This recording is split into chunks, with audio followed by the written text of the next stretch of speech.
ঈমান আনার পর কাফের হয়ে গেছে। এজন্য সাবধান। কোরআনের কপির সাথেও যেমন বেয়াদবি না হয়, ঠিক তেমনি ভাবে আমরা ওই বাংলায় বিভিন্ন কোরআনের আয়াতের অনুকরণে কোনো ছড়া বানাবো না। কোরআনের আয়াতের অনুকরণ করে কি বানাবো না? ছড়া বানাবো না। বা একজন একজনকে খেপানোর জন্য অনেক সময় অনেক কথা বানায়। কথা বোঝা গেছে? এবং কোরআন আছে না, নুন। আমি এক হাফেজ সাহেবকে দেখছি সেইভাবে এই করতেছে।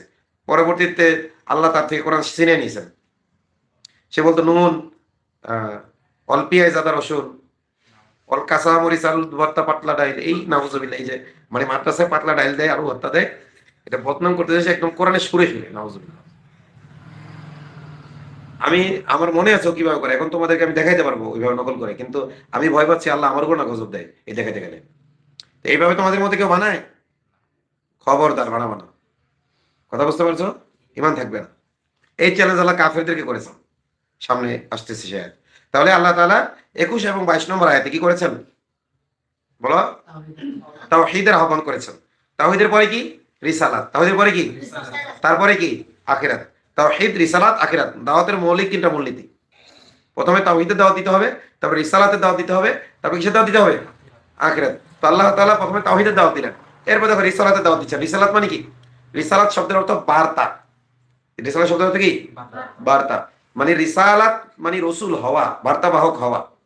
রসুল শব্দটা আসে কিসের থেকে? রিসালাত থেকে। প্রথমে তাওহীদ মানে আল্লাহ তাআলা লা ইলাহা ইল্লাল্লাহ দাওয়াত দিলেন আল্লাহ প্রথমে। এরপরে কি? মুহাম্মাদুর রাসূলুল্লাহ দাওয়াত দিচ্ছেন। কিভাবে দিচ্ছেন দেখো, আল্লাহর কৌশলটা দেখো।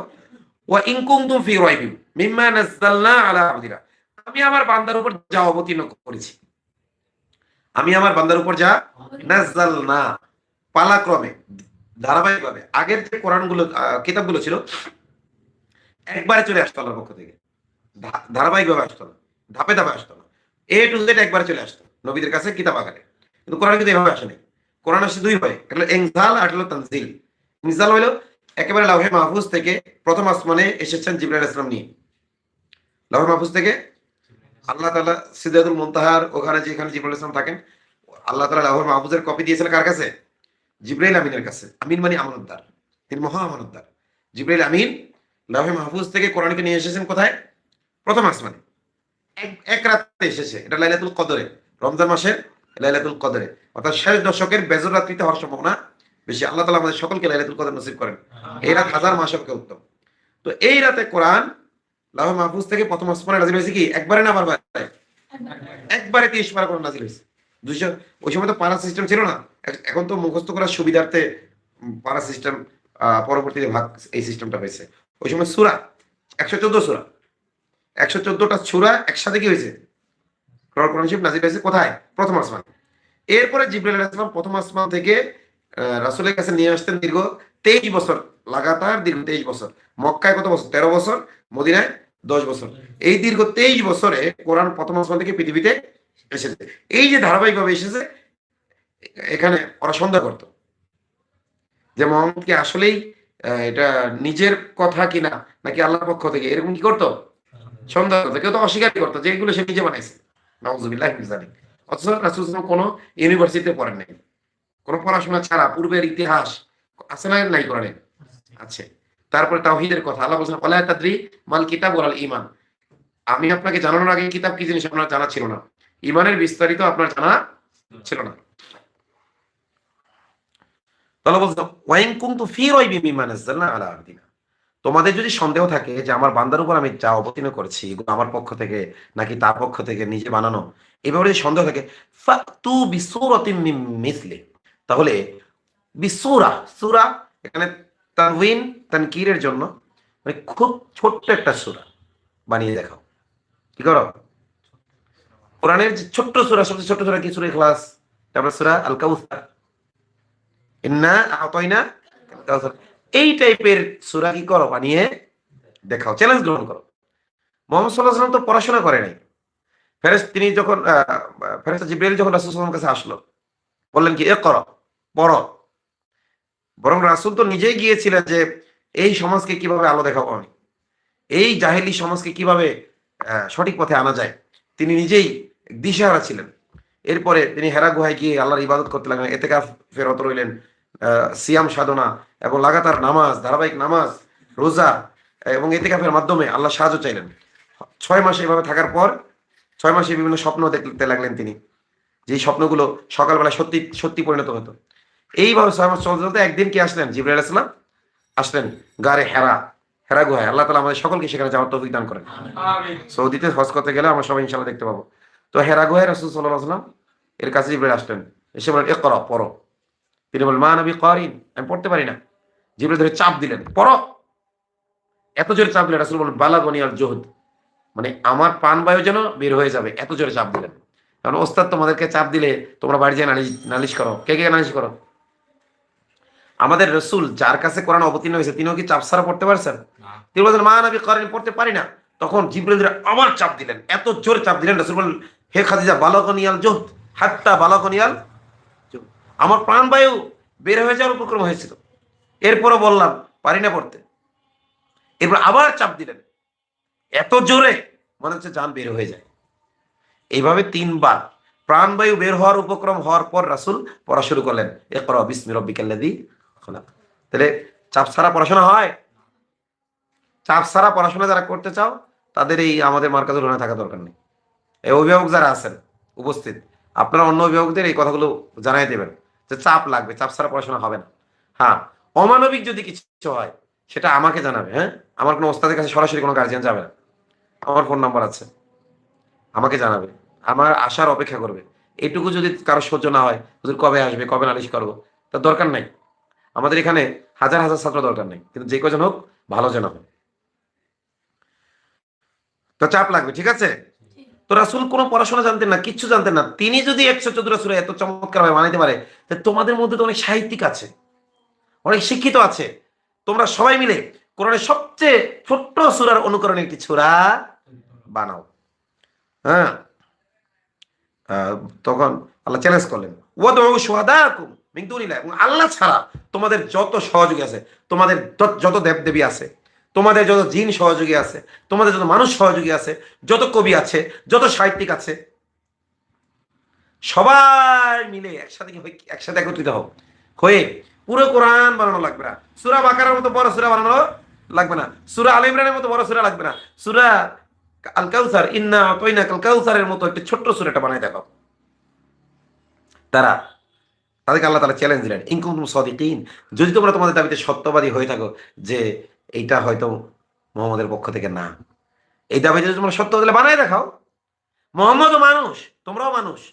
মুহাম্মদ যদি রসুল না হয়ে থাকে, তোমাদের মতো সাধারণ মানুষ হয়ে থাকে, মুহাম্মদের রিসালাতকে যদি তোমরা অস্বীকার করো, তার রসুল হওয়াকে তোমরা অস্বীকার করো, সে তোমরা আপত্তি করো, সেও তো বাজারে যায়, সেও তো বিবাহ শাদী করে, সেও তো অন্যান্য মানুষের মতো প্রাকৃতিক কর্ম সম্পাদন করে, এই জিনিসগুলো দেখে তোমাদের মধ্যে দ্বিধাদ্বন্দ্ব যদি হয়, তাহলে তোমরা যেমনটা বলতে চাচ্ছ যে সে তোমাদেরই মতো মানুষ, তাহলে তোমরাও বানায় দেখাও।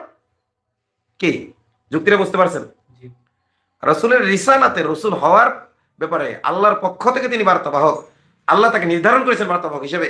এই ব্যাপারে যদি সন্দেহ থাকে যে না তিনি নিজের যোগ্যতায় বানাইছে, তোমাদেরও তো যোগ্যতা দিয়েছেন, তুমি তোমাদের যোগ্যতায় বানাও। মোহাম্মদ যদি নিজের যোগ্যতায় এই কোরআন রচনা করে থাকে, তাহলে তোমরাও তোমাদের যোগ্যতা দিয়ে একটা কোরআনের একটা সূরা রচনা করে দেখাও। তখন এই চ্যালেঞ্জে আবু জাহেল গোষ্ঠী পেরেশান হয়ে গেল, উতবা সাইবার পেরেশান হয়ে গেল। তারা সকল সাহিত্যিকদের একত্রিত করলো, একত্রিত করে তাদেরকে কোটি কোটি, বর্তমান যুগের শত শত হাজার হাজার কোটি টাকার প্রলোভন দেওয়া হইলো। বর্তমান যুগ হিসেবে বলছি যে তোমরা কি করো, তাড়াতাড়ি মোহাম্মদের এই চ্যালেঞ্জকে খণ্ডন করো, তাহলে আমাদের এই ধর্ম ব্যবসা টিকবে না। তখন অনেকদিন চলে যায়, হয় না সূরা। এরপরে তাদের মধ্য থেকে লাবিদ নামে এক শায়ের, এরকম বড় বড় সাহিত্যিকরা সবাই মিলে পরামর্শ করে কিছু বানায়, কিন্তু যখনই বানায় নিয়ে আসে সবাই ওদের পাগল বলে কি বানাইছে এগুলো। যেমন আল কারিয়াতু মাল কারিয়া সূরা, এর সূরা অনুকরণে তারা বানাইছিল আল ফিল মাল ফিল জানাবুহু তাওয়িল, শুনতে তো ওর মতোই আছে। আল কারিয়াতু মাল কারিয়া ওয়া মা আদরাকা মাল কারিয়া, ওরা বানাইছে কি আল ফিল মাল ফিল জানাবুহু তাওয়িল, অর্থ হইল আল ফিল মানে হাতি, মাল ফিল তোমরা কি জানো হাতি মানে কি, জানাবহু তাওয়িল, হাতির লেজ হলো লম্বা। এই দেখো তোমরা যেমন হাসতেছ, ওই জামানার কাফেররাও হাসতে লাগলো, কি বানাইছে সেগুলো। শব্দ মিললে হবে, ওর যে মর্ম। আল করিয়া, মাল করিয়া। আল করিয়া মানে কি? বিকট আওয়াজ, মহানাদ। মাল করিয়া, মহানাদ কি? ওমা আদরাকা মাল করিয়া, মহানাদ সম্পর্কে আপনার কি জানা আছে? ইয়াউমা ইয়াদিন, ইয়াউমা ইদিন না কি, ইয়াউমা ইয়াকুনুন নাসু কাল ফারাশিল মাবথুস, সেদিন মানুষ হবে বিক্ষিপ্ত পতঙ্গের ন্যায়। ওয়া তাকুনুল জিবালু কাল ইজনিল মানফুশ, আর এই পাহাড় পর্বতগুলো হয়ে যাবে ধনিত রঙিন পশমের ন্যায়। ওই যে পশম ধনে না, ওই যে তুলা ধরে কিনা, পশমের যে তুলা, ওগুলো যখন দীর্ঘদিন ল্যাব তোষক হয়ে যায়, এখন তো মানুষ আর ওগুলো কথা ফেলে দিয়ে নতুন কিনে নিয়ে আসে। কিন্তু আগের যুগে কি হইতো, বারবার ওগুলো বারবার রিইউজ করা হইতো, বারবার ইউজ করা হইতো। তো ওগুলোকে বের করে আমাদের দেখলাম, আমাদের দাদিকে দেখেছি, চাচিদেরকেও দেখেছি, ওগুলো বের করে এরপরে লাঠি দিয়ে পিটায় পিটায় পিটায়। এই পিটাপিটির মধ্যে কিছু পশম আছে, ওগুলো উঠতে থাকে, ধরতে গেলে আরো দূরে চলে যায়, ধরতে গেলে আর ধরা যায় না, ওই হাতের যে একটু বাতাস এতে আরো দূরে। তো পাহাড় পর্বতগুলো চূর্ণ বিচূর্ণ হয়ে এভাবে হতে থাকবে। ইয়াউমা ইদিন, ইয়াউমা ইয়াকুনুন নাসু কাল ফারাশিল মাবথুস ওয়া তাকুনুল জিবালু কাল ইজনিল মানফুশ ফাআম্মা মান থাকুলাত মাযিনুহু ফাহুয়া ফি ঈশাতির রাদিয়া, অতঃপর যার নেকের পাল্লা ভারী হবে সে থাকবে সন্তোষজনক জীবনে, ঈশাতির রাদিয়া। ওয়া আম্মা মান খাফফাত মাযিনুহু ফাউম্মুহু হাওিয়া, আর যার নেকের পাল্লা হালকা হয়ে যাবে, পাপের পাল্লাই ভারী হয়ে যাবে, ফাউম্মুহু হাওিয়া, তার স্থান হবে হাওিয়া। ওয়া মা আদরাকা মা হিয়া, আপনি জানেন হাওিয়া কি? নারুন হামিয়া, তাহলে প্রজ্বলিত আগুন। এই সূরাটার নকল করেছে তারা কি? আল ফিল মাল ফিল জানাবুহু তাওয়িল, হাতি। তুমি কি জানো হাতি কি? আল ফিল মাল ফিল ওয়া মা আদরাকা মাল ফিল জানাবুহু তাওয়িল, এ কি হইলো কিছু? তুমি কি জানো হাতি কি? তার লেজ খুব লম্বা। ওইটার অর্থের যে গভীরতা, আর এই হাতি লম্বা, হাতির লেজ লম্বা, হইল কিছু? তখন তারাই তাদেরকে একে অপরকে পাগল সাব্যস্ত করতে লাগলো। একজন এই পাগল ছাগল কি বানাইছিস, আমারটা আমারটা শুনে দেখ, ও আবার আরেকটা পরে, এইটা শুনে আবার ও হাসে, কয় না হয় নাই। এরপরে এই কবিদের, এই সাহিত্যিকদের পারস্পরিক কামড়া কামড়ি লাগা লাগি আর পাগলা পাগলি দেখা কি করলো, ওই আবু জাহেল গোষ্ঠী এদেরকে এক ঘরে আটকাই দিল, তোদের সব বন্ধ, তোরা যত না খাওয়া দাওয়া মনে হয় দিছে, তোদের বাড়ি যাওয়া বন্ধ, বোর সাথে দেখা সাক্ষাৎ বন্ধ, পোলাপানের সাথে দেখা সাক্ষাৎ বন্ধ, তোরা এই ঘরের ভিতরে থাকবি যতক্ষণ পর্যন্ত না একটা সূরা বানায় দিবি, ততক্ষণ পর্যন্ত কি তোদেরকে বের হতে দেওয়া হবে না। এরপরে দীর্ঘ সময় অতিবাহিত হয়ে যাওয়ার পর তার ঐক্যবদ্ধ বের হলো, হ্যাঁ এখন একটা বানাইছি, এখন একটা কি করছি, বানাইছি। এবার সবাই একত্রিত হয়েছে, তাদের মধ্যে যে সবচেয়ে বড় পণ্ডিত সে ঘোষণা দিল, ইন্না আতাইনাকাল কাউসার লাইসা হাযা বিকালামিল বাশার, ইন্না আতাইনাকাল কাউসার, এটা কোনো মানুষের কথা হতে পারে না। মানে কিছুটা কাছাকাছি বানাইছে, কিন্তু কোরআনের পক্ষে বানাইছে, যে এটা কোনো মানুষের কথা হইতে পারে না। ইন্না আতাইনাকাল কাউসার, এর মতো যে বাক্য আমরা বানাবো, কিভাবে বানাবো, এটা কোনো মানুষের কথা না। এটা যদি মুহাম্মদের কথা হইতো তাহলে আমরা মুহাম্মদের চাইতে বেশি সবাই মিলে আরো সুন্দর একটা বানাইতাম, অন্তত ওইটা সবার বানাইতাম। কিন্তু এটা তো মুহাম্মদের কথা না, লাইসা হাযা বিকালামিল বাশার, এটা কোনো মানুষের কথা নয়। মানুষ দ্বারা উদ্দেশ্যে কি মুহাম্মদ সাল্লাল্লাহু আলাইহি ওয়াসাল্লাম, এটা মুহাম্মদের নিজের কথা নয়, এটা আল্লাহর কথা। পরে তারা সারেন্ডার হলে স্বীকার করলো। আজ পর্যন্ত সবাই ব্যর্থ হয়েছে কোরআনের মতো ছোট্ট একটা সূরা বানাইতে। কথা বোঝা গেল? তাহলে তাওহীদের আহ্বান আল্লাহ প্রথম করলেন, যে আল্লাহ ছাড়া আর কারো গোলামি করা চলবে না। কেন চলবে না? দলিল সহ দিলেন। একত্বের আহ্বান করার পর এবার রিসালাতের আহ্বান করলেন, যে মুহাম্মদ সাল্লাল্লাহু আলাইহি ওয়াসাল্লাম আল্লাহর রাসূল, এরও দলিল দিলেন। এরও কি দিলেন? দলিল দিলেন। তাহলে 20 নম্বর এবং 21 নম্বর আয়াতে, সরি 21 এবং 22 নম্বর আয়াতে আল্লাহ তাওহীদের আহ্বান করেছেন এবং দলিল সহ তাওহীদের প্রতি আহ্বান করেছেন, এবং 23 নম্বর আয়াতে আল্লাহ তাআলা কি করেছেন? রিসালাতের প্রতি আহ্বান করেছেন দলিল সহ। তবে 21 এবং 22 দুইটা আয়াত দুইটা হইলো, বাক্য কয়টা? বাক্য একটা। আল্লাহ আমাদের প্রতি রহমত করেছেন যে আলাদা আলাদা আয়াত করেছেন আমাদের পড়ার সুবিধার্থে, কিন্তু বাক্য কয়টা? দুটি মিলিয়ে একটি বাক্য, একটি বাক্যেই তাওহীদ। কিন্তু আয়াত কয়টা? দুইটা। আর রিসালাতে আয়াত একটাই, এখানে বাক্য আবার অনেকগুলো। ওয়াইন কুনতুম ফি রাইবিম মিম্মা নাযালনা আলা আবদিনা ফাতু বিসূরাতিম মিন মিসলি, একটা আয়াত। ওয়াদু শুহাদাকুম মিন দুনিল্লাহি ইন কুনতুম সাদিকিন, দুইটা আয়াত। ওইখানে আয়াত দুইটা, মর্ম মানে মূল বিষয় কয়টা? বাক্য কয়টা? বাক্য একটা। আর এখানে আয়াত একটা, বাক্য কয়টা? দুইটা। তো এই 23 নম্বর আয়াতে দুটি বাক্য, এই দুটি বাক্যের মাধ্যমে আল্লাহ তাআলা রাসূলুল্লাহ সাল্লাল্লাহু আলাইহি ওয়াসাল্লামের রিসালাতের সত্যতা সাব্যস্ত করেছেন। এরপরে আয়াত দেখো, ফাইল্লাম তাফআলু ওয়া লান তাফআলু ফাত্তাকুন নারাল্লাতী ওয়াকুদুহান নাস ওয়াল হিজারা উইদ্দাত লিল কাফিরিন। এখানে রিসালাতের ব্যাপারে বলতে বলতে দেখো আল্লাহ চমৎকার ভাবে আবার আখিরাতের দাওয়াত দিয়ে ফেললেন। যে আল্লাহ প্রথম বললেন যদি তোমরা পারো, যদি তোমরা কি করো? পারো তাহলে কি করো? তোমাদের কথা যদি তোমরা সত্যবাদী হও তাহলে সবাই মিলে একটা আয়াত তৈরি করে দেখাও। এরপর আল্লাহ বলছেন ফাইল্লাম তাফআলু, যদি তোমরা না পারো, যদি তোমরা না পারো, ওয়ালান তাফআলু, আর পারবেও না। ওয়ালান তাফআলু, আল্লাহ আগেই বলেছে পারবেও না। ফাত্তাকুন নার, তাহলে ওই আগুন থেকে বাঁচো। আল্লাতী ওয়াকুদুহান নাস, যেই আগুনের ইন্ধন লাকড়ি। আগুন দিতে লাকড়ি লাগে না? বা গ্যাস লাগে না? গ্যাস আগুনের ইন্ধন, লাকড়ি কি আগুনের ইন্ধন। তো জাহান্নামের আগুনের ইন্ধন ওয়াকুদ, ওয়াকুদ মানে কি? ইন্ধন, মানে যা দিয়ে আগুন জ্বলবে, যা দিয়ে কি হবে? আগুন জ্বলবে। লাকড়ি অনুবাদ করলে আমার কাছে গ্যাস দিয়ে তো জ্বলে, এই জন্য কইলাম ইন্ধন, লাকড়ি বললাম না এই জন্য, কারণ এখন তো গ্যাস আবিষ্কার হয়েছে। আগে যখন গ্যাস ছিল না তখন লাকড়ি অনুবাদ ঠিক ছিল, এই জন্য এখন কি বলবো? ইন্ধন। ওয়াকুদুহা, হার মার্জা কি? আন্নার। ওই আগুনের ইন্ধন হলো আন্নাস ওয়াল হিজারা, মানুষ এবং পাথর, মানুষ এবং পাথর। তাহলে আল্লাহ বলতেন যদি তোমরা না পারো, কি না পারো?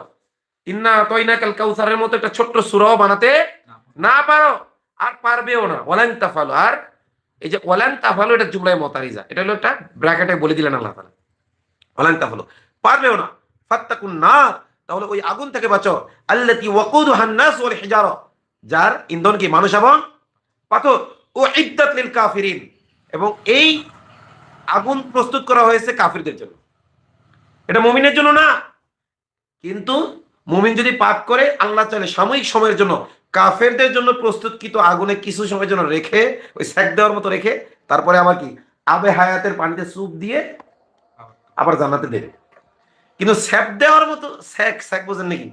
হালকা একটু, যখন আমরা মুরগি থেকে পশম কি করা হয়? বের করে ফেলা হয় মুরগির চামড়া থেকে। আরে মুরগির চামড়া থেকে পশম বের করে না? তো এই পশম বের করে ফেলার পরে ছোট্ট ছোট্ট কিছু পশম থাকে, হাতটা ধরাও যায় না, ওগুলো পোড়ায় ফেলতে হয়, ওটাকে বলে সেক দেওয়া। মানে চামড়াটা না পড়ে কোন রকমে ওই যে যেই পশমগুলো হাতটা ছোঁয়া যায় না, ধরাও যায় না, একেবারে সূক্ষ্ম, মানে নতুন পশম যেগুলো মাত্র গজিয়েছে, একটু সেক দিয়ে কি করে ওই পশমগুলো ভ্যানিশ করা হয়। ওই পশমগুলো ভ্যানিশ করার জন্য একটু সেক দেওয়া হয়, চামড়া কিন্তু পোড়ানো হয় না। তো জাহান্নামের আগুন একটু সেক দেওয়ার সাথে সাথে মানুষ কয়লা হয়ে যাবে। কুল্লামা নাযিজাত জুলুদুহুম বাদদালনাহুম জুলুদান গায়রাহা লিয়াযুকুল আযাব। কাফেরদের ব্যাপারে কি করবে আল্লাহ? তারা তাদের চামড়া যখন জ্বলে পুড়ে ছাই হয়ে যাবে, আল্লাহ নতুন চামড়া পরায় দেবে যাতে শাস্তি স্বাদ ভোগ করে। কিন্তু মুমিনদেরকে এটা ইনশাআল্লাহ আল্লাহ করবেন না। কারণ কি? মুমিনদের যখন চামড়া পুড়ে কয়লা হয়ে যাবে, তখন আল্লাহ মায়া কইরা, দয়া কইরা ওই কয়লাগুলোকে এনে আবে হায়াতের পানিতে দেবেন। হাদিস আছে আল্লাহ 3 লব, লব মানে কি? এটাকে বলে লব। আল্লাহ জাহান্নামের যে আগুন, আগুনে তিনি এভাবে হাত দেবেন, হাত দিয়ে কিছু কয়লা সদৃশ জিনিস আল্লাহ বের করবেন, আবে হাতের পানিতে ছেড়ে দেবেন। দেওয়ার সাথে সাথে সেখান থেকে যেভাবে এখন বৃষ্টি হইলে একেবারে শুকনো চৌচির মাঠে লতা পাতা উদ্গত হয়, ওইরকম ভাবে মানুষ, সজীব মানুষ গজে হবে, এবং তাদের চেহারা খুব সুন্দর হবে। এবং দুনিয়ায় তারা কালো নিগ্র ছিল, তারাও সুন্দর হবে, যারা তো সুন্দর ছিল তারাও সুন্দর হবে। এবং তাদের সকল সৌন্দর্য মিলে দুনিয়ার সৌন্দর্য, সুন্দর মানুষের মানে দুনিয়ার সকল সুন্দর মানুষের সৌন্দর্য আর তাদের সৌন্দর্য কখনো এক হবে না। সুবহানাল্লাহ। তো এইটা আল্লাহ করবেন। কিন্তু এই আগুন তৈরি করেছেন কাদের জন্য? কাফেরদের জন্য। দুনিয়ার আগুনের চেয়ে 70 গুণ বেশি। তাহলে বলেন তো কি হবে? আপনি বিদ্যুতের আগুন দেখছেন, অনেক সময় দেখবেন, দেখা যায় যে আপনার ওই কবুতর বসে, এবং ওই নেগেটিভ পজিটিভ অনেক সময় যে বাতাসে একটু দোল খাইলে যখন একসাথে অ্যাটাচড হয়, ধরেন এই নিচের তার হলো নেগেটিভ, উপরের তারে কি পজিটিভ, হালকা একটু জল খাইছে, ওই তো নেগেটিভকে টানছে, তখন দেখবেন একেবারে কি হয়ে যায়,